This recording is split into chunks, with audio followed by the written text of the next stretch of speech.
అనంతపురం జిల్లా గుంతకల్లులో సీబీఐ అధికారులు కొరడా జలిపించారు. రైల్వే డివిజన్ ఆఫీసులో అవినీతి అధికారులను వలపన్ని పట్టుకున్నారు. అధికారుల ఇళ్లలో సోదాలు చేసి భారీగా నగదు, బంగారం స్వాధీనం చేసుకున్నారు.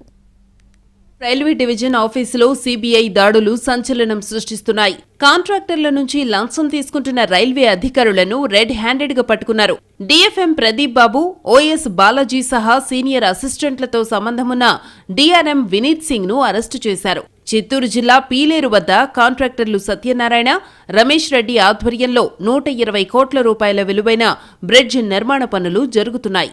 ఈ కాంట్రాక్టు పర్సంటేజీల విషయంలో కాంట్రాక్టర్లకు, అధికారులకు మధ్య 6 నెలల క్రితం గొడవ జరిగింది. Senior divisional finance manager Pradeep Babu సహా మరికొందరు సిబ్బంది అవినీతికి పాల్పడుతున్నట్టు ఆరోపణలు రావడంతో సీబీఐ అధికారులు నిఘా పెట్టారు. 3 రోజుల నుంచి గుంతకల్లులో మకాం వేశారు. ఓఎస్ బాలాజీకి 5 లక్షల నగదు ఉన్న బ్యాగ్ ఇస్తుండగా సీబీఐ అధికారులు పట్టుకున్నారు. కదిరిలో రైల్వే పనుల వర్క్ ఆర్డర్లు ఇచ్చేందుకు కాంట్రాక్టర్ల నుంచి రైల్వే అధికారులు డబ్బు డిమాండ్ చేసినట్టు తెలుస్తోంది. ఫోన్ ట్యాపింగ్ సంభాషణ ఆధారంగా DRM Vineet Singh, divisional finance manager Pradeep Babu, మరో ఇంజనీరింగ్ అధికారి లక్ష్మీపతి రాజును అరెస్టు చేశారు. వీరితో పాటు 2 కాంట్రాక్టర్లను అదుపులోకి తీసుకున్నారు. అంతేకాదు, గుంతకల్లు రైల్వే డీఆర్ఎం వినీత్ సింగ్ ఇంటితో పాటు కార్యాలయంపై దాడులు చేశారు. మిగతా అధికారుల ఇళ్లలోనూ తనిఖీలు చేశారు.